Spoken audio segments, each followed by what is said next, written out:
라디오 아침 시사 프로그램 조상훈의 뉴스바.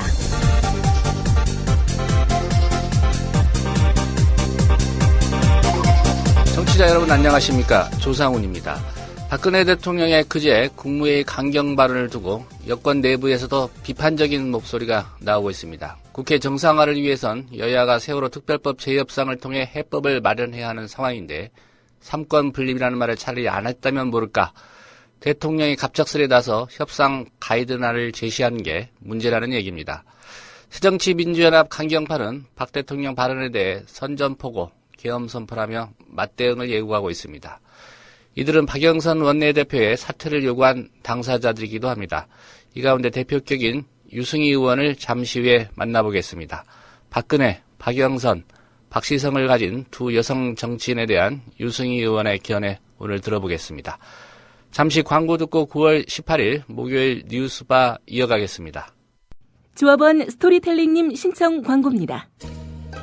겨울철 벨미 과메기 맛있게 드셨어요? 포항 죽도시장 상인협동조합에서 이번에는 간장게장을 내놓아요.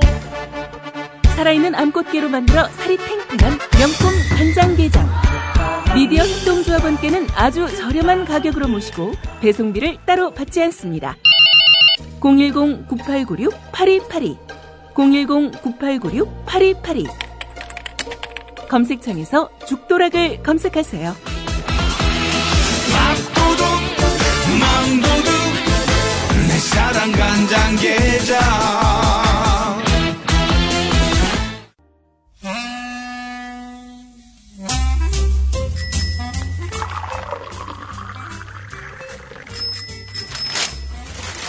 아침 신문 귀로 읽으세요. 김용민의 조간 브리핑. 네, 9월 18일 아침 신문이 전하는 주요 기사 살펴보겠습니다. 김용민 PD의 조간 브리핑입니다. 안녕하십니까? 네, 안녕하십니까? 예, 오늘 첫 소식은 어떤 건가요? 제목 소개하겠습니다. 예. 세월호 성금 냈는데 날 때린 그들이 유족이라니, 이 쿼터가 달린 겁니다. 폭행당한 대리기사. 예. 쿼터가 달린 건데요. 목 조르고 옆구리 때리고 노란 리본 단 사람이 차근차근 나를 밟았다. 경찰 불렀다고 하자 유족 측 인사, 내가 누군지 알아? 이렇게 말했다. 세월호 천막, 청와대 옆에까지. 일베 회원 폭행 혐의의 세월호 유족 입건. 다시 그 이야기입니다. 유가족이 권력화됐다. 이들은 같은 서민을 때린다. 이들을 어찌 순수한 유가족으로 볼 수 있을까? 이렇게 말하고자 하는 신문, 바로 조선일보의 12면 기사다. 이런 말씀입니다. 예. 이 사건에 대해서는 그 폭행을 당했다는 대리기사, 네. 그리고 세월호 사고 유족들, 좀 사실관계에 대해서 진술이 엇갈리고 있죠? 예, 한겨레 구면에 사건의 일부 내용이 실렸습니다. 경찰과 유가족의 말을 들어보면 김병권 유가족대책위원장 등은 사건 당일 밤, 그러니까 그젯밤이죠. 예. 김현 새정치민주연합 의원과 횟집에서 식사를 하면서 술을 마셨는데요. 자리가 끝나기 전에 유가족들이 경기도 안산으로 돌아가려고 대리기사를 불렀는데 대리기사 이모 씨가 식당에 도착한 뒤에도 식사 자리가 길어져서 대기하게 되면서 시비가 붙었다고 합니다.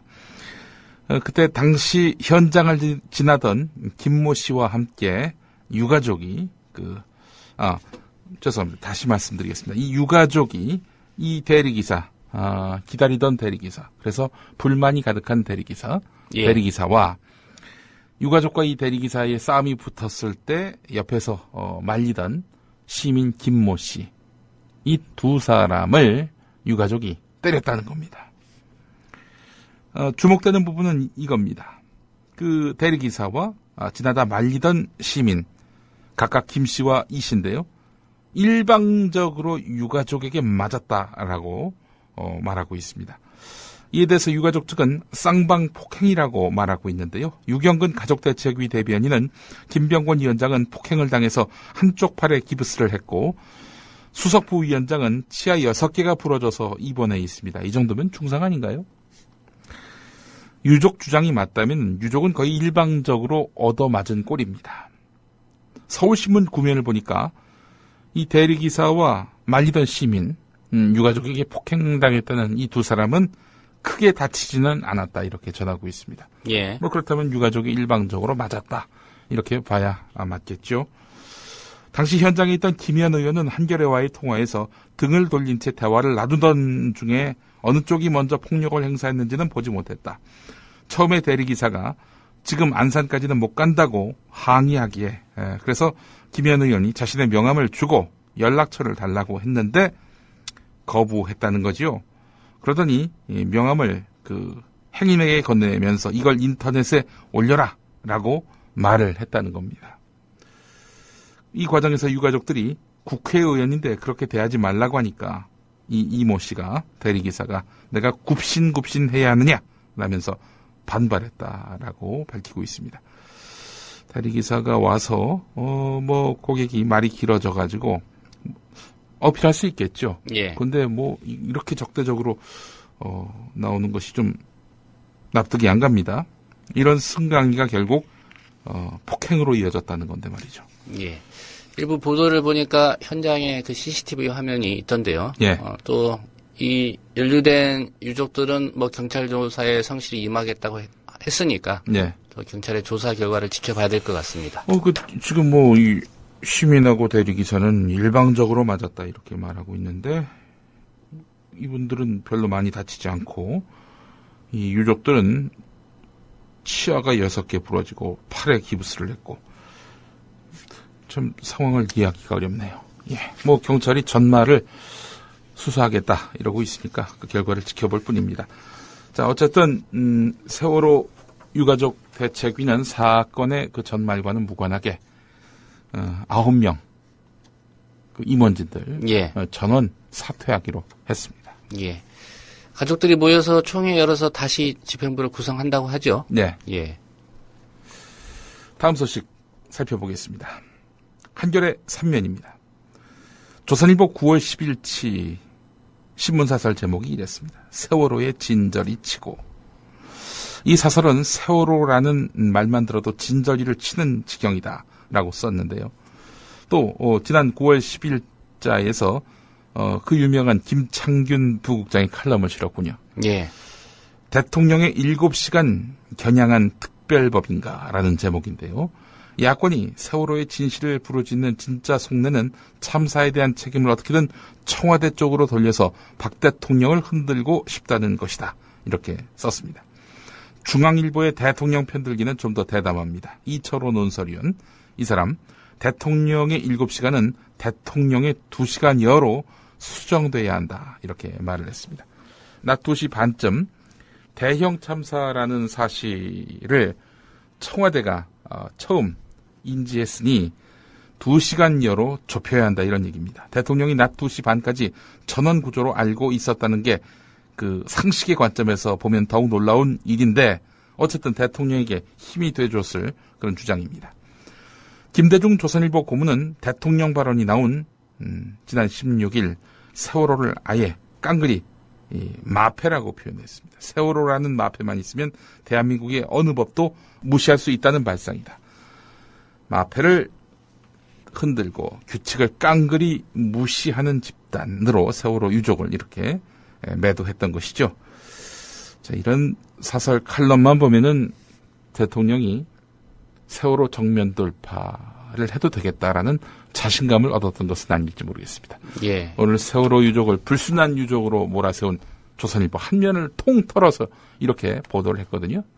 앞서 처음 소개해드렸던 그 기사 말입니다. 예.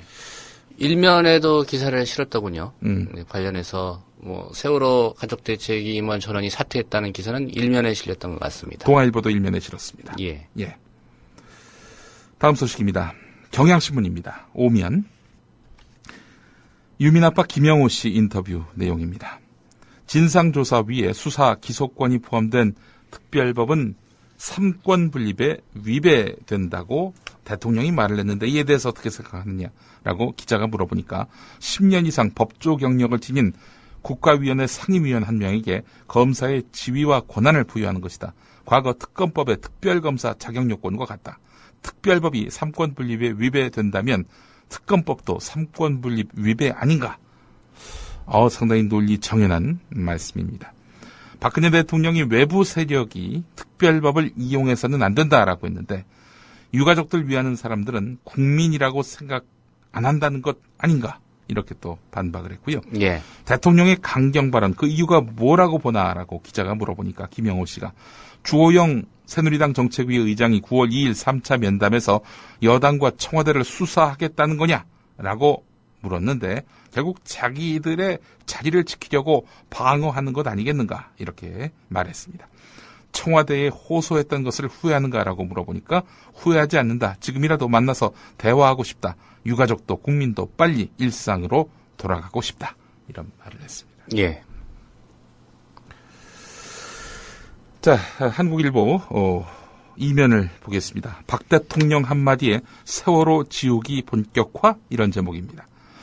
세월호 국민대책회의에 따르면은 세월호 특별법 제정을 촉구하면서 국회 앞에서 1인 시위를 하던 한 시민이 경찰로부터 시위 장소를 옮길 것을 수차례 강요받았다고 합니다. 1인 시위 전국 각지 어디서나 할 수 있는 거 아니겠습니까?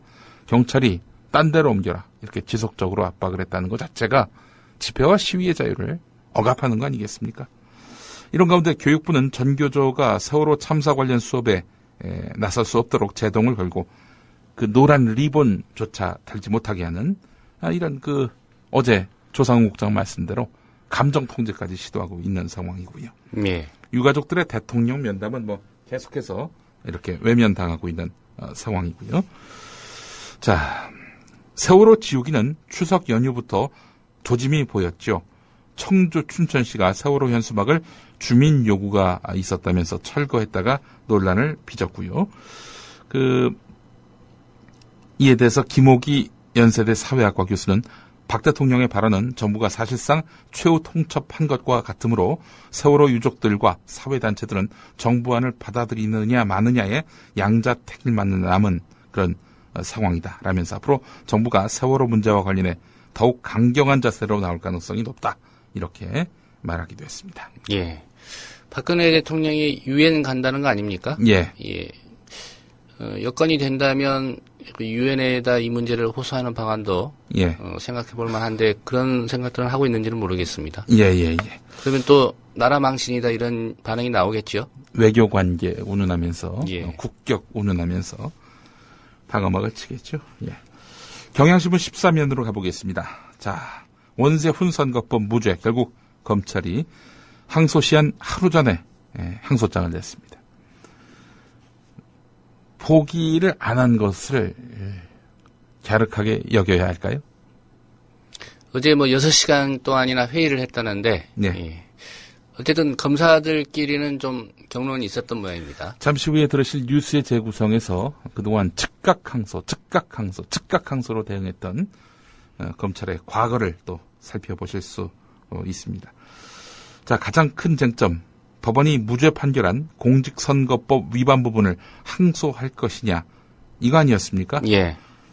보통의 검찰 공소심이라면은 무죄 판결의 이유와 항소할 경우 유죄 판결을 받을 가능성을 주로 논의하는데, 근데 현재 공안부에서는 당시 선거법 위반 혐의를 적용한 것은 최동욱 전 검찰총장을 비롯한 일부의 판단일 뿐이라는 시각이 팽배한 것으로 알려졌습니다.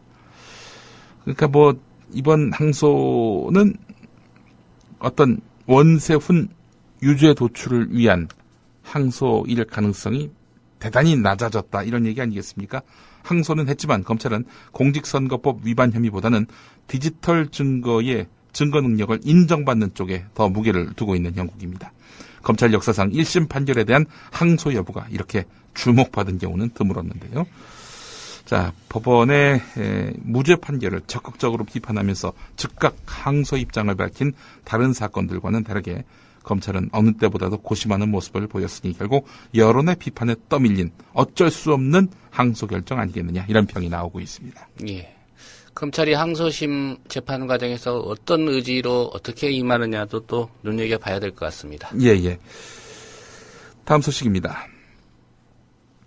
조선일보입니다. 놀라운 내용입니다.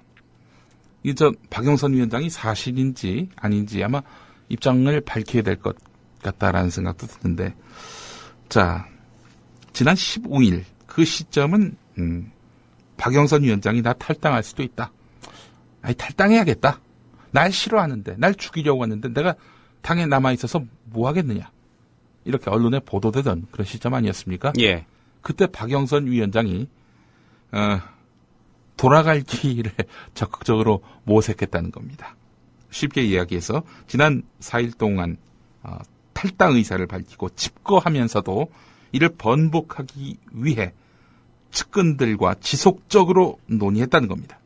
한 지도부 의원이 조선일보와의 통화에서 비대위원장 즉시 사퇴, 원내대표직 당분간 유지라는 수수반을 놓고 의원 전체 의견을 듣기로 한 것은 박영선 위원장 본인의 아이디어였다, 이렇게 말을 했다는 겁니다. 예. 탈당설이 정점을 찌르던 지난 15일 오후 박영선 위원장은 이때부터 당으로 복귀할 방안을 논의하면서 측근들과 논의를 시작했다는 겁니다.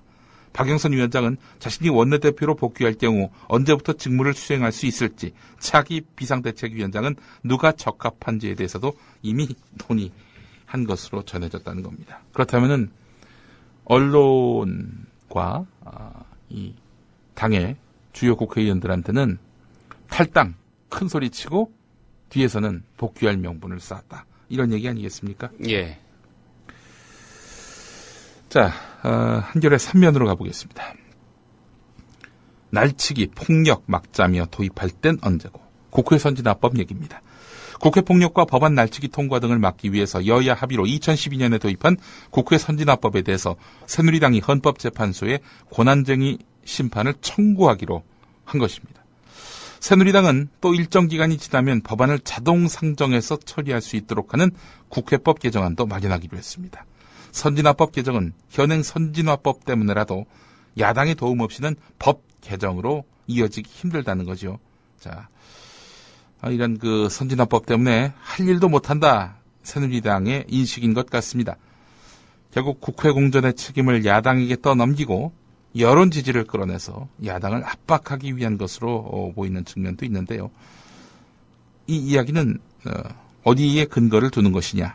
새누리당의 한 율사 출신 의원의 말에서 나옵니다. 예.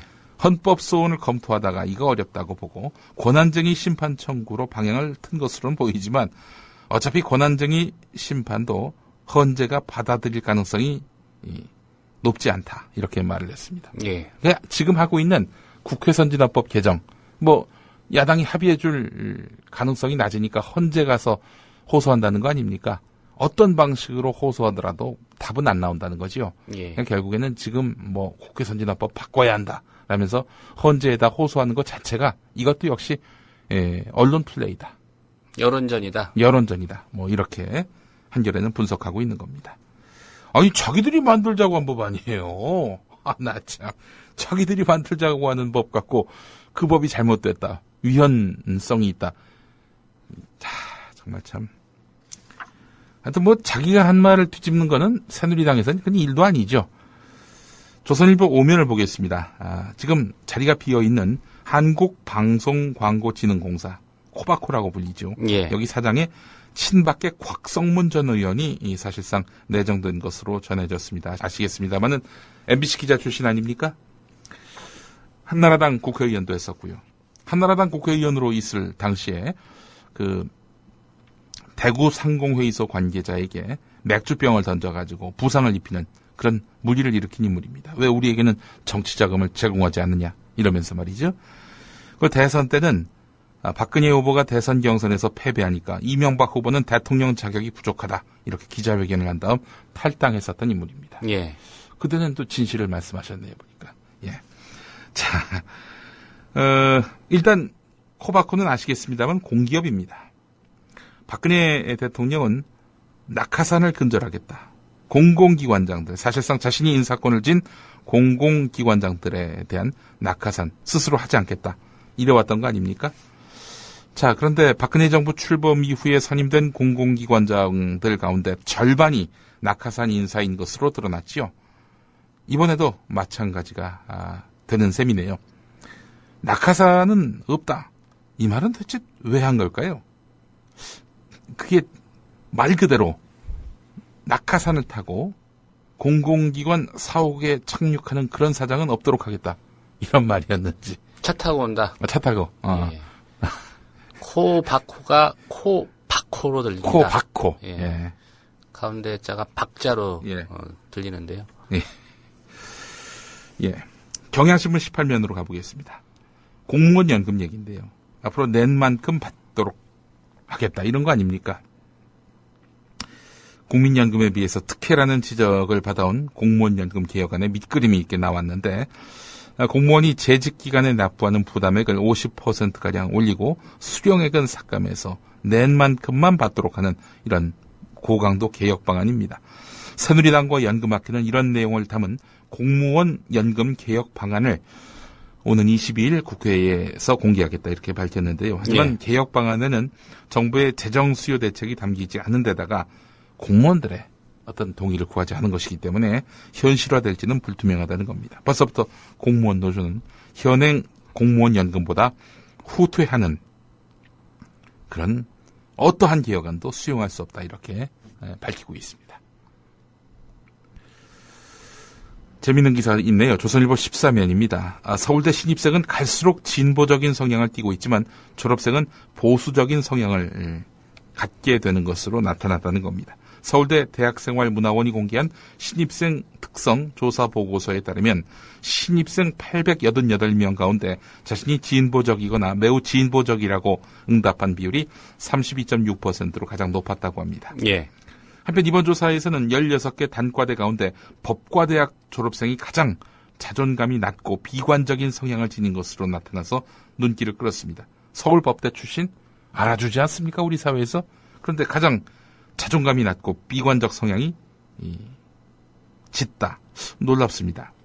법대 졸업생들은 나는 실패한 사람이라는 느낌이 든다. 이게 내 뜻대로 안 될 것 같다. 이런 질문을 통해서 측정되는 자아 존중과 미래에 대한 낙관 항목에서 가장 낮은 점수를 받았습니다. 동전의 양면 같은 게요. 자존감이 부족하면은 권위주의, 엘리트 의식으로 발전하기 쉽지 않습니까? 예. 이 설문에 응답한 법대 졸업생들은 사법시험이나 이 로스쿨 졸업 후에 어떤 시험에서 불합격한 사람들이 대부분이었나 보죠? 글쎄, 뭐 정확하게 알 수 없습니다. 예.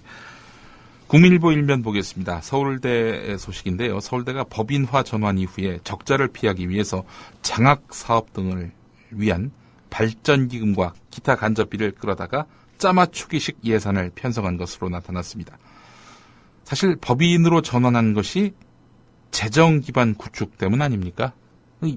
국립대였다가 법인으로 바뀌게 되면은 서울대 더 탄탄한 재정 구조 위에 설 수 있다. 이런 명분으로 사실 법인화한 건데. 예. 자, 지금 그런데 그 446억에 해당하는 타회계 전입금이 있었다는 거 아닙니까? 적자 예산이 드러나는 것을 걱정해서 이런 타회계 전입금을 통해 가지고 우리 돈 벌었어요 이렇게 눈속임을 하는 것. 예. 학내 안팎의 비판에 직면하고 있습니다. 2011년 말 법인으로 전환한 서울대가 올해까지 3년 동안 이렇게 전용한 타회계 전입금이 한 446억에 이른다는 이야기입니다. 예. 대학 이야기 하나만 더 해보겠습니다. 학점 초민감 사회입니다.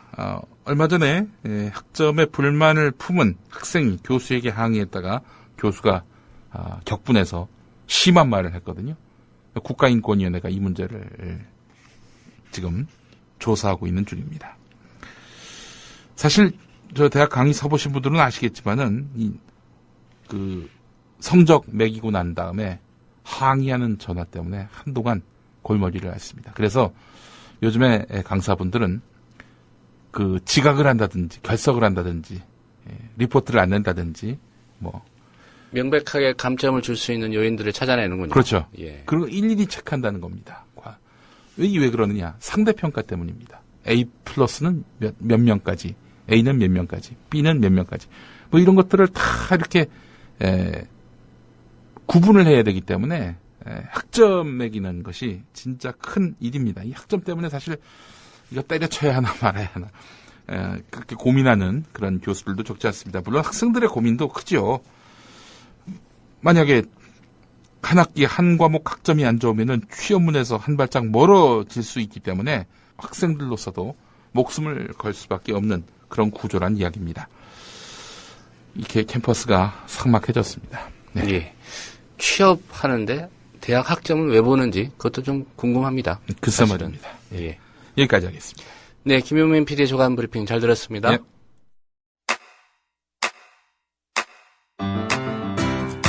국민 라디오 지지하는 4가지 방법 아시나요? 다운로드하기, 별점 주기, 댓글 달기, 구독하기. 국민 라디오를 보다 많은 이들에게 전할 수 있는 가장 손쉬운 방법. 다운로드하기, 별점 주기, 댓글 달기, 구독하기. 잊지 마세요. 다운로드하기, 별점 주기, 댓글 달기, 구독하기.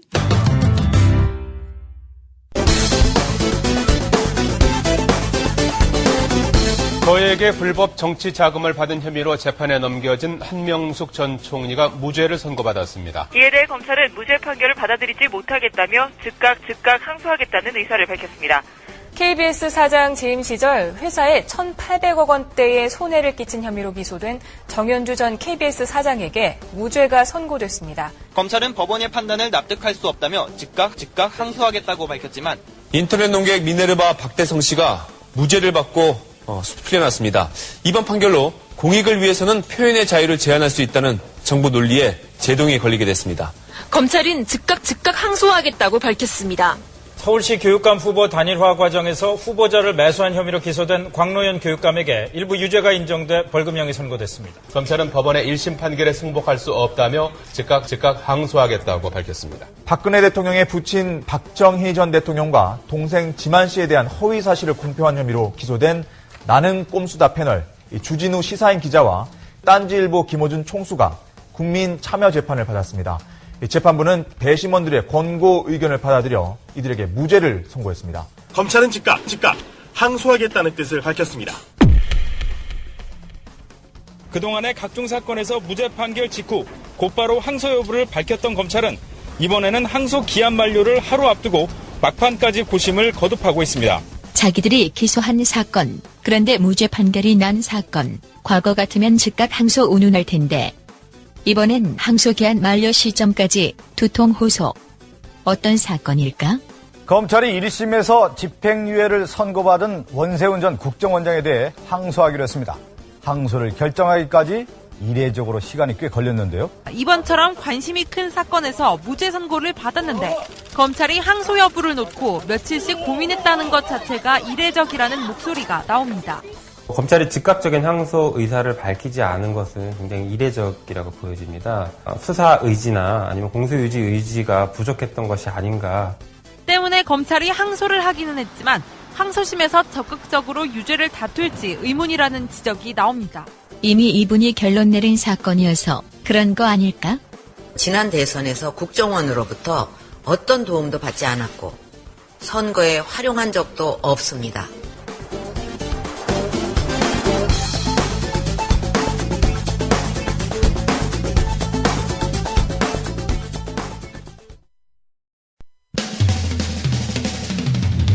시대와 역사의 맥이 짚힌다. 조상훈의 뉴스바.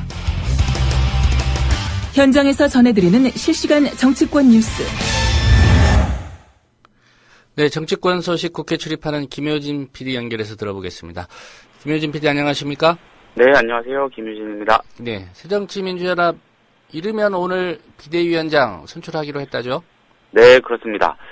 새정치연합은 오늘 그 국민공감혁신위원장 즉 이 비대위원장 자리에서 물러나기로 한 이 박영선 원내대표의 후임을 임명하기 위한 이 추천단 회의를 개최할 예정입니다. 계획에 따르면은 이날 중 이 박 원내대표의 후임 비대위원장이 가시화하거나 확정될 것으로 예상이 됩니다. 예. 새정치연합은 오늘 오후 2시 이 국회 당대표 회의실에서 전직 당대표들 및 원내대표들 그리고 상임고문단 19대 국회 부의장단 등으로 구성된 추천단 회의를 열어서 이 후임 비대위원장 임명과 관련한 논의를 할 계획입니다. 참석 대상은 이 전직 당 대표들이 포함된 상임 고문단으로 이 권노갑, 김상현, 김원기, 김한길, 문재인, 문희상, 박상천, 송영호, 신기남 상임 고문 등 21명하고 이석현 국회 부의장, 박병석 전 국회 부의장, 또 전직 원내대표 자격으로 원혜영, 박기춘, 박지원, 변병헌 의원 등 총 27명 정도가 또 참여를 합니다. 예. 물론 박영선 원내대표도 참석을 합니다. 다만 이 730 재보궐선거 이후 정계 은퇴를 선언한 손학규 전 대표는 이미 이 상임고문단 사퇴서를 제출한 상태라서 불참할 것으로 예상이 되고요. 안철수 전 공동대표 참석 여부도 주목을 받았는데 이 사전에 계획된 중요한 일정이 있어서 참석이 어려울 것이라고 합니다. 새정치연합은 되도록 오늘 추천단 회의에서 후임 비대위원장을 결정한다는 그런 방침입니다. 오늘 추천단 회의에서 후임 비대위원장이 정해지면 새정치연합은 의원총회를 열어서 의원들에게 이런 내용을 보고한다는 구상을 갖고 있습니다. 예, 가급적 오늘을 넘기지 않겠다는 얘기군요. 네. 예, 새로 뽑힐 비대위원장 그 역할 또 임무가 상당히 있을 것 같은데 어떤 역할을 맡게 됩니까? 네, 일단 후임 비대위원장은 이 차기 지도부를 선출할 내년 초에 열릴 예정인 전당대회 경선 룰을 결정하고요. 또 당 조직 정비를 위해서 지역위원장을 선정하는 등의 중차대한 역할을 담당합니다. 이로 인해서 이 20대 총선 공천 그리고 19대 대선 후보 경선을 겨냥한 각 계파 간 물밑 경쟁이 첨예하게 전개되고 있어서 이 비대위원장 임명까지는 적지 않은 진통을 겪을 것으로 예상이 되기도 합니다. 예, 당장 비대위원장 추천 방식 등을 놓고 계파 간 줄다리기가 벌어질 것으로 전망이 되는데 일각에서는 중진들의 의견을 수렴해 다수결로 추천자를 결정하자는 의견이 나오는가 하면 이 콘클라베라고 하죠. 가톨릭 교황 선출 방식처럼 만장일치가 나올 때까지 의견을 모아야 한다는 주장도 나오고 있습니다. 그러다가 올해를 넘길 수도 있겠군요. 예, 그럴지도 모르겠습니다. 어제도 한 차례 간략하게 말씀을 드렸다시피 이 현재 후임 비대위원장으로는 이석현 국회 부의장, 박병석 전 국회 부의장 그리고 문희상, 원혜영, 유인태 의원 등이 거론되고 있습니다. 비교적 계파색이 옅은 인물들입니다. 예. 원외 인사로는 자신의 의사와 무관하게 김부겸 전 의원, 지금 영남에서 활동하고 있죠. 김부겸 전 의원도 거명이 됩니다. 일각에서 외부 인사 추천 가능성도 제기가 되긴 하지만은 이 당의 상황을 조기에 수습하기 위해서는 당내 인사가 적합하다는데 공감대가 형성이 되고 있어서 외부 인사 영입 가능성은 낮아 보입니다. 다만 제가 듣기로는 오늘 추천단 회의가 개최되면은 외부 인사 영입안까지 일종의 안건 형식으로 올라서 논의는 될 것 같다고 합니다. 예. 한 가지 궁금한 게 후임 비대위원장도 국민공감혁신위원장이라는 타이틀을 유지합니까? 그 명칭은 아마 이후 의총에서 결정이 될 겁니다. 예, 알겠습니다. 예. 어제 박영선 원내대표 탈당은 없다. 당무 복귀 기자회견 가졌는데요. 네. 비슷한 시간에 안희정 충남지사가 국회 모습을 드러낸 일이 있었습니다. 네. 뭐 여러 주목할 만한 발언들이 있었을 것 같은데 네. 안희정 지사가 국회에 온 이유는 뭡니까? 안희정 지사 일단 지금 많은 언론이 차기 내지는 차차기 대권 담룡으로 거론을 하고 있습니다. 지난 지방선거에서 충남도지사 재선에 성공하면서 이렇게 부상을 한 건데 물론 아직 지지율은 미미한 수준입니다만 의도가 어떠하든 이 일각에서는 안 지사를 문재인 의원의 잠정적 경쟁자로 규정하고 특히 일부 보수 언론은 안 지사를 이 친노 분열이나 이합 집산의 한 축으로 몰아세우기도 하죠. 이런 가운데 안희정 지사가 그것도 말씀하신 대로 박영선 위원장이 복귀 이 기자회견을 하는 바로 그 시점에 국회를 찾은 겁니다. 어제 오후 2시였습니다. 이 새정치연합에서 안희정계로 분류가 되는 이 원내대변인 박수현 의원 그리고 홍종학, 김민기, 오영식 의원 등이 공동 주최한 이 정부 지출 실시간 공개 효과 및 확대 방안이란 주제의 토론회 자리였습니다. 여기 사례 발표자로 나선 건데 예. 이 같은 시각 박영선 위원장의 기자회견이 치러지고 있었음을 감안하면은 굉장히 많은 취재 인력이 국회 도서관 앞에 진을 치기도 했습니다. 한 100m쯤 떨어져 있거든요, 본관하고. 저도 이쪽을 취재하러 좀 가봤는데 몇 없을 줄 알았는데 생각보다 좀 많아서 놀랐습니다. 안희정 지사는 토론회에 앞서서 기자들이 어제 박근혜 대통령의 국무회의 발언에 대한 그제 박근혜 대통령의 국무회의 발언에 대한 생각을 물으니까 국민들이 가지고 있는 극도의 불신과 혼란을 대통령과 의회 지도자들이 해결을 해주셔야 한다. 이것은 누가 이기고 지고의 문제가 아니다. 자기 주장만 하고 방문을 잠그는 식은 안 된다. 이런 상황에서 경제가 시급하다고 말하는 것에 국민은 동의하지 못할 것이다. 이렇게 말을 했습니다. 당연히 박영선 원내대표를 둘러싼 당내 논란에 관한 질문도 있었겠죠. 예. 새정치연합이 잘할 수 있도록 국민의 기대를 모으고 야당의 역할을 복원하는 계기가 되길 바란다. 이렇게 비교적 조심스럽게 원론적인 입장만을 밝혔습니다. 예. 생각보다 기자들이 많았다고 말씀하셨는데 새정치민주연합 인사들도 많이 왔습니까? 사실 저도 그렇고 거기 있던 다른 몇몇 기자들도 거의 없을 줄 알았거든요. 왜냐하면 워낙 중요한 일정이 있기 때문에 박영선 원내대표의 기자회견장 바로 그 자리에 가진 않아도 다들 자리를 지키면서 조금 자중하고 있지 않을까 그런 분위기였습니다. 근데 막상 현장에 가보니까 분위기가 남달랐습니다. 일단 문재인 의원의 경우에 거의 제일 먼저 행사장을 찾아서 자리를 지켰습니다.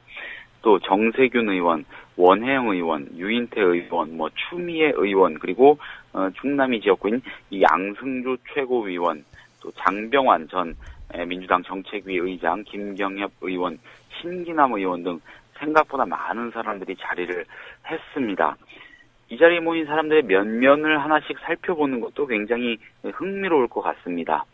일단 정세균 의원하고 문재인 의원은 차기 대권 잠룡이자 또 내년 초에 등극할 새정치연합 새 당대표 후보들, 즉 당권 주자들입니다. 그리고 유인태, 원혜영, 추미애 의원 등은 박영선 위원장의 사퇴로 공석이 될 이 새 비대위원장 후보군이라고 말할 수가 있겠습니다. 어제와 같은 시점에 이렇게 폭넓게 당내 중진들을 끌어모을 수 있는 인사가 그리 많지는 않을 것으로 보입니다. 이 밖에 원내외 많은 인사들이 자리를 찾았고 이들 중 덜어는 이 안희정 지사의 싱크탱크로 불리는 더 좋은 민주주의 연구소에 직간접적으로 몸을 담고 있습니다. 일종의 개파가 어느 정도 형성이 돼 있는 그런 모습을 발견할 수 있었고요. 정세균 의원의 경우에는 친노라기보다는 범친노 정도로 개파 분류가 되는데 알고 보면은 2008년에 안 지사가 최고위원이 될 때 당대표였고 또 안 지사에게 충남지사 후보 공천장을 건넨 인물이기도 합니다. 박영선 위원장의 기자회견 장면하고 여러모로 묘하게 대비가 되면서 얘기거리를 많이 만들어낼 만한 자리였습니다. 축사에 나선 이 중진들이 이 안희정 지사를 새정치연합의 희망이라거나 이대로 그냥 쭉 가시면 된다, 계속 가시라, 이런 식의 뼈 있는 덕담으로 추켜 세우니까 안희정 지사가 굉장히 당황스러워하기도 했습니다. 묘한 장면은 그러는 내내 문재인 의원이 옆에 자리를 지키고 있는 그런 모습이었습니다. 예, 이대로 그냥 쭉 가시라는 얘기는 계속 충남지사 하라는 얘기로도 해석이 돼 보입니다. 예, 그렇게도 볼 수 있겠습니다. 예. 새누리당 움직임도 좀 살펴보겠습니다. 네. 일단은 단독 상임위 본격 네. 가동하겠다 이런 방침이죠? 네, 그렇습니다. 그 정의화 국회의장이 26일 본회의 개최 등을 내용으로 하는 이 정기국회 의사 일정을 직권으로 결정한 가운데 직권 결정이라는 신조어가 만들어지지 않았습니까? 아무튼 직권으로 결정을 한 가운데 새누리당은 오늘 국회 상임위원회별 당정 협의 등 이 여당 단독으로 가능한 상임위 활동을 본격화합니다. 이완구 원내대표는 어제 국회에서 여당 소속 상임위원장 및 간사단 연석회의를 열고요. 새누리당은 가능한 수단을 총동원해 독자적인 상임위 활동에 착수한다는 방침을 정했습니다. 혼자 가겠다는 건데 이에 따라서 이 김무성 대표를 비롯한 새누리당 소속 농림축산식품해양수산위원회 위원들 이날 오전 국회 의원회관에서 이동필 농림축산식품부 장관 등이 참석한 가운데 당정 간담회를 열기도 했습니다. 약간의 소동이 좀 있었는데 제가 구체적으로 취재를 좀 하지 못해서 언급하는 거는 조금 바람직하지 않을 것 같습니다. 아무튼 그런 상황이 있었고 이날 간담회에서는 이 쌀 관세화와 자유무역협정 또 FTA 등 농림부 현안을 논의하는 것을 비롯해 내년도 예산안 등이 협의가 됐습니다. 예. 새누리당 소속 산업통상자원위원회 위원들은 비슷한 시간에 국회에서 윤상직 산업통상자원부 장관이 참석한 가운데 당정 협의를 가졌습니다. 쌀 관세와 또 한 호주 및 한 캐나다 FTA 등 관련 현안을 공유했습니다. 이와 함께 이 새누리당 소속 안전행정위원들은 오늘 오후 청와대에서 당정청 회의를 갖고요. 공무원연금, 지금 아주 문제가 되고 있는 공무원연금 개혁안, 그리고 정부조직법 개정안, 지방세 개편안 등에 관한 논의를 진행할 예정입니다. 예. 제가 이렇게 왔다 갔다 하면서 몇몇 의원들 얘기를 나누거나 전화통화를 해보면은, 새누리당이 여권이 이렇게 여러 가지 정책들을 급하게 추진하는 것이 단순히 단독으로 국회를 정상화, 의사일정 정상화해서 전국의 주도권을 잡겠다는 측면도 있지만은, 이 선거가 앞으로 당분간 없지 않습니까? 예. 이 시국을 틈타고, 여러 세력의 반발이 예상되는 갖가지 정책들을 빨리 밀어붙여야 한다는 그런 조급한 심정의 배경에 깔려 있는 것 같다는 얘기들도 합니다. 그런 예. 점도 염두에 두고 바라보시면 좋을 것 같고, 어쨌든 새누리당이 이렇게 하고 있지만 새정치연합이 상임위원장을 맡고 있는 상임위의 경우 새정치연합의 협조 없이는 법안 심사는 물론 회의 소집 등 상임위의 정상 가동 자체가 불가능하기 때문에 새누리당만의 반쪽 상임위, 압박용, 선전용 상임위 활동에 그칠 공산이 크고요. 예. 그리고 큰 틀에 있어서도 새정치연합의 협조 없이는 사실상 국회 정상 운영이 불가능해서 세월호 특별법 문제가 해결되지 않는 한 정기국회 의사일정이 합의되고 이에 따라 국회가 제대로 돌아가기는 어려울 것으로 보입니다. 예. 오늘 소식 잘 들었습니다. 네, 감사합니다. 네, 지금까지 김효진 PD였습니다. 이어서 어젯밤 방송한 뉴스K, 요약해서 듣는 3분 뉴스K입니다. 박영선 원내대표가 오늘 오후 2시 30분 기자회견을 열어 당무 복귀를 선언했습니다. 탈당 고민을 했었던 사실도 인정했고 그간의 심경을 토로하기도 했습니다. 직접 들어보시겠습니다. 이 당을 집권이 가능한 정당, 국민이 공감하는 정당으로 바꿔서 혁신해보고자 호소도 해봤지만 그 시도 또한 한계에 부딪히면서 저 자신도 엄청난 좌절감에 떨었습니다. 자중질환의 민주연합을 그나마 움직이게 하는 힘이 나오는 것은 박근혜 대통령이라는 외부 요인입니다. 박영선 원내대표에게 사퇴를 요구했던 20명 남짓한 의원들이 오늘 모임 후 기자회견에선 박 원내대표에 대한 얘기 대신 대통령의 어제 발언을 집중 성토한 모습을 통해 알 수 있었습니다. 또한 대통령의 강경 발언은 박영선 원내대표의 당무 복귀에도 명분을 준 측면이 있습니다. 그러나 외부 요인에 의한 내부 갈등 봉합만으론 당 혁신과 리더십 구축이라는 민주연합의 숙제를 해결할 수 없다는 지적이 많습니다. 세월호 유가족들 대다수를 대표해온 가족대책위 임원들이 오늘 일괄 사퇴했습니다. 오늘 새벽에 일어난 폭행 사건에 임원 일부가 연루됐기 때문입니다.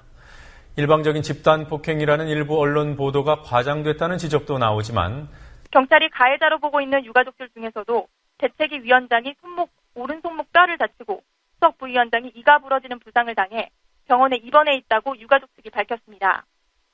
유가족 부상에 대해서는 스스로 넘어져 다쳤다는 목격자의 진술과 가격이 있었다는 주장이 엇갈리고 있습니다.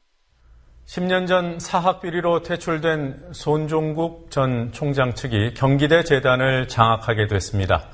비리 전력이 있는 재단의 경우 이사 추천권을 제한한다는 원칙이 있지만 교육부는 경기대 재단의 과거 비리가 경미해서 이 원칙을 적용할 필요가 없다는 입장을 뉴스K 취재팀에 밝혔습니다. 비리로 인해서 학교 경영에 이제 중대민북한 장애를 발생하게 하거나, 네네. 그다음에 파렴치 범죄, 반인륜 범죄. 그러면은 이번에 속하지 않은 이유는 이 비리는 그 정상화 심의 원칙에서 말한 비리가 아니라는 말씀이죠. 그 정도 수준은 아니다라는 거죠. 여러분께서는 지금 국민일보 해직기자 조상훈이 진행하는 국민라디오 아침 시사 프로그램 조상훈의 뉴스바를 듣고 계십니다. 네, 탈당까지 거론하면서 사흘간 집회에 들어갔던 박영선 새정치민주연합 원내대표 어제 모습을 드러내고 당 잔류 의사를 밝혔습니다. 새정치연합의 내용 일단 파국은 면했다 이런 평가가 대체적입니다. 제1야당의 앞날 유승희 의원 연결해서 들어보도록 하겠습니다. 유 의원님 안녕하십니까? 네, 안녕하세요. 예, 우선 많은 언론들이 새정치민주연합 내 강경파다 이렇게 평가합니다. 동의하십니까? 네. 저는 그 평가에 대해서는 이렇게 동의한다 안 한다를 떠나서 예. 지금 이제 긴급 의원 모임에 대해서 마치 그 지도부 흔들기로 규정하는 시각이 있는데요. 예. 이건 굉장히 잘못된 시각이고 그야말로 개파를 초월해서 지금 당에 대한 문제의식을 가지고 구당적 차원에서 이 모임을 해온 거거든요. 예. 그래서 그렇게 강경파들이 마치 지도부를 흔드는 것으로 그렇게 규정하는 거는 저는 이건 잘못된 시각이다. 일단 그 말씀으로 좀 답변을 드리고 싶습니다. 예, 원칙적으로 원칙을 얘기하고 있다 이런 입장이시군요. 예. 네. 알겠습니다. 어제 한때 탈당까지 결심했던 박영선 원내대표 기자회견 통해서 복귀를 했습니다. 이 과정은 어떻게 보고 계십니까? 일단은 당대표의 탈당 논란이라든지 당무 공백에 대해서는 유감이다라고 하는 입장을 이미 얘기를 했고요. 예. 그리고 어제 이제 비대위원장에 대해서는 밝히고 원내대표의 조기 퇴진에 대해서는 명확한 입장이 없었기 때문에 이 부분에 대해서는 의총에서 논의가 되지 않겠냐고 생각이 들고요. 예. 그리고 이제 지금 세월호 협상 부분에 대해서 이제 어제는 전혀 그 부분도 얘기가 언급이 없었습니다만은 여론을 수렴하는 과정에서는 그 얘기가 있었던 걸로 알고 있었거든요. 저는 예. 전화를 받지 못했지만 그런 부분에서 제대로 과연 할 수 있겠느냐에 대해서는 기대하기가 지금 어려운 상황이라고 봅니다. 예. 그 박영선 원내대표가 원내대표직도 조속히 내려놓아야 된다는 입장으로 알고 있습니다. 네네. 그러면 그 조속한 시점은 언제까지라고 혹시 생각하고 계십니까? 그 부분은 저희들이 규정한 것이 아니라요. 예. 그 이전에 이미 이제 원내대표직까지 다 내놔야 되지 않겠냐라고 하는 얘기가 벌써 8.7 합의, 8.19 합의, 그리고 이제 새누리당 비대위원장, 우리 당대표나 마찬가지죠. 이상돈 교수를 영입하는 과정에 대한 여러 가지 파란의 과정 속에서 꾸준히 나온 얘기고, 지난번에 이제 소위 얘기하는 여론 수렴의 과정에서도 그 얘기가 나온 걸로 알고 있습니다. 그래서 그거는 제가 규정할 문제는 아니라고 봅니다. 예. 본인이 얘기했기 때문에 스스로 빠른 시일 내에 결단하라 이런 입장이시군요. 그런 입장으로 많은 사람들이 얘기를 하고 있고, 또 암묵적으로는 그렇게 생각을 하고 있는 것으로 알고 있습니다. 예. 개인적으로 어떻게 생각하실지 모르겠지만 질문을 드려보겠습니다. 그 박영선 원내대표가 물러난다면 새로 선출하게 되는 그 원내대표직에 혹시 유 의원께서 직접 도전하실 의향은 없으십니까? 저는 자리 자체에 대해서 무슨 꿈을 가지고 있거나 이런 스타일은 전혀 아니고요. 예. 저는 사실은 지금 원내대표라고 하는 직은 굉장히 위중한 자리입니다. 그래서 그야말로 국회에서도 적어도 저는 3선 이상이 원내대표직을 맡아야 된다고 저는 원칙적으로 그렇게 생각을 하고 있습니다. 예. 어제 말씀하신 내용 중에 후임 비대위원장을 의총에서 선출해야 된다 이런 입장도 밝히셨습니다. 근데 오늘 진행되는 상황은 일단 그 추천위원회 회의를 통해서 가닥을 잡을 것 같은데 의총에서 선출해야 된다고 말씀하신 이유가 있을 것 같은데요. 제가 의총에서 선출해야 된다 이런 입장을 얘기는 안 했고요. 예. 저희가 이제 회의를 통해서 매일 이제 정리된 부분을 브리핑을 하는데 그때 얘기한 것이 비대위원장의 분리 선출, 조기 선출은 필요하다. 조기 선출에 대해서와 그다음에 원내대표 조기 사퇴에 대해서는 받아들인다 이렇게 얘기했거든요. 그리고 이제 의총에서 좀 더 많은 논의가 있어야 될 것이다 이렇게 얘기했습니다. 예. 근데 어쨌든 지금 추인하는 과정 절차를 지금 의총에서 밟을 것으로 그렇게 알고 있는데요. 최소한의 어쨌든 절차적인 정당성과 민주성은 지켜져야 된다고 봅니다. 예. 후임 비대위원장, 많은 네. 분들이 후보로 거론되고 있는데요. 어떤 분이어야 된다고 생각하시는지요? 우선은 세월호법 협상을 제대로 할 수 있는 분이어야 된다고 보고요. 예. 그 다음에 이제 전당대회를 잘 준비할 역량이나, 그 다음에 특히 이제 조직 정비에 있어서, 그야말로 선당 후사의 원칙, 그리고 사심 없이, 이걸 진행할 수 있는 분이어야 된다고 봅니다. 예. 세월호법 협상 얘기를 하셔서 제가 관련해서 한 가지 질문을 드리겠습니다. 오늘 아침에 그 MBC 라디오에 출연한 김영록 원내 수석 부대표가 이런 얘기를 했습니다. 개인 의견을 전제로 했습니다만은 진상조사위원회에 수사권과 기소권을 주는 건 현실적으로 좀 어려울 것 같으니까 야당과 유가족에게 특검 출정권을 주는 선에서 마무리해야 한다는 게 개인 의견이다. 이렇게 밝혔는데 이 방안에 혹시 동의하시는지요? 저는 그 방안에 동의하지 않습니다. 물론 이제 지금 그렇게 그 언론을 통해서 그런 안을 제시하는 방식이 일단은 저는 옳은 방식이 아니고 제일 예. 중요한 거는 유가족이 받아들일 수 있는 안이 굉장히 중요합니다. 저는 그런 측면에서 87 합의라든지 8.1 합의의 과정이 무엇인지 왜 문제였는지 다시 돌이켜볼 필요가 있다고 보는데요. 예. 가장 큰 문제는 저희가 수사권을 포함한 이 특별법에 관련해서 당론이 이미 통과된 바가 있습니다. 그런데 이 당론과 전혀 다른 내용으로 그리고 당내 협의 절차 없이 뿐더러 세월호 가족을 전략적인 이유라고 하는 것으로 전혀 이 사전에 공감 없이 협의 없이 여당과 합의를 하지 않았습니까? 예. 그렇기 때문에 이런 불신이 계속해서 초래된 과정에서 가장 큰 문제는 지금 세월호 가족들이 마치 굉장히 억울한 피해자인데 무슨 오히려 가해자인 것처럼 그렇게 둔갑을 하고 있는 상황에 정말 가슴이 아프고 굉장히 분노스럽습니다. 이러한 현실 자체가 그분들을 두 번 죽이는 그런 현실로 되어 있기 때문에 우선적으로 중요한 거는 저는 유가족의 고통과 억울함에 대해서 그야말로 진정성 있는 공감과 배려가 우선돼야 된다고 봅니다. 그런 측면에서 봤을 때 유가족의 동의 절차 그리고 유가족과 함께하는 그런 프란치스코 교황이 말씀하셨듯이 고통 앞에 중립 없다라고 하는 그런 원칙을 먼저 확인하는 과정이 저는 필요하다고 봅니다. 예. 그럼 이후에 박영선 원내대표를 중심으로 한 원내대표단이든 아니면 새로 꾸려지는 그 비대위원장이든 여당과 세월호 특별법 협상할 때는 그런 원칙으로 견지해야 된다. 그런 말씀이군요. 네, 그렇다고 한다면 저는 이 문제를 우선은 지금 굉장히 당내 신뢰도 무너졌고 그 과정에서 여야 간의 신뢰도 무너진 상태로 있기 때문에 그런 부분들을 좀 치유하는 과정을 밟으면서 한다면 저는 이렇게 지금 굉장히 여러 가지로 사분오열되고 또 교착 국면에 있는 상황들을 풀어나갈 수 있다고 봅니다. 예. 박근혜 대통령의 그제 국무회의 발언 접하셨을 텐데 의원들 일 안 할 거면 세비 반납하라 이런 얘기도 했고요.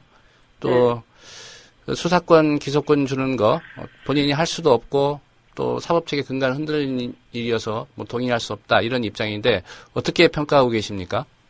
저는 대통령께서 지금 세월호 협상 가이드라인을 그냥 제시를 했는데요. 이런 부분 자체가 상권 분립을 주장하면서 오히려 국회를 압박하는 것이기 때문에 굉장히 일단 모순된다고 보고요. 앞뒤가 안 맞는다고 봅니다. 예. 네, 그리고 이런 상황이 지금 초래됐기 때문에 저희들이 참 답답한 현실이 있거든요. 예. 예. 한 가지만 더 마지막으로 좀 여쭤보겠습니다. 전당대회를 언제 할지는 모르겠지만, 차기 당권에는 대선 주자로 나설 사람이 어쨌든 나서야 되는 거 아니냐, 이런 얘기 하는데, 거기에 대해서는 어떤 입장이신지요? 저는 일단은 이 당에 대한 혼란을 수습을 할 수 있는 그야말로 검증된, 지도력이 굉장히 중요하다고 보고요. 예. 당에 대한 비전이라든지 방향이라든지 가치 체계라든지 이런 것들을 분명히 제시하고 그런 속에서 이제 경쟁을 통해서 당원과 국민들이 볼 때 이 사람 정도면은 당을 수습할 수가 있고 또 이런 당을 올바로 이끌어 나갈 수 있는 사람이 대선 주자가 되면 좋겠다라고 하는 그런 공감들이 형성하는 게 굉장히 중요하다고 보고요. 예. 차제적 말씀을 드리면 저는 민주당의 짧게 좀 정리를 부탁드리겠습니다. 예. 네, 새정치 민주연합의 필요한 리더십에 대해서 좀 한 말씀 드리고 싶습니다.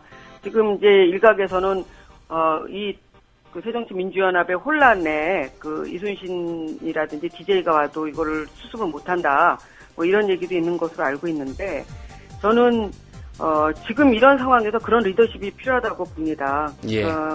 그야말로 이순신은 그 당시에 원군과 같은 그야말로 잘못된 권력에 무조건 순종하는 그런 것에 맞서서 그야말로 구국의 정신으로 싸우지 않았습니까? 예. 그리고 김대중 대통령도 40대 기수론을 들고 나와서 무기력한 그 야당의 그 당시에 사쿠라 지도부에 맞서서 싸웠는데 지금 저희 당에 원균과 같은 사람이 너무 많은 게 저는 문제라고 봅니다. 그래서 이 당권이나 대권이라고 하는 것을 정말로 그 당이 지향해야 될 정체성이라든지 그런 비전이라든지 이런 거를 놓고 치열하게 경쟁하는 구도를 일단은 만들어 나가야 되고 그렇지 못한 상황에서는 분명하게 자기 할 이야기는 하면서 그야말로 이 좋은 지도부를 좋은 리더십을 세우는 그런 좀 용기 있는 리더십이 필요하다고 저는 봅니다. 그럼 유 의원님 생각하시기에 리더십. 이순신이 있기는 있습니까? 네? 이순신이 있기는 있습니까? 당내에? 지금 이제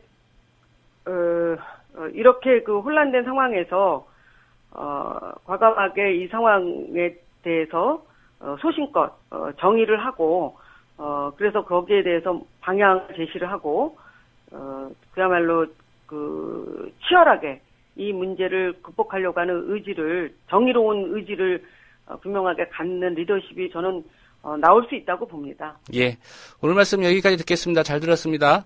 감사합니다. 네, 새정치민주연합의 유승희 의원이었습니다. 네, 오늘 순서는 여기서 마치겠습니다. 여러분 고맙습니다.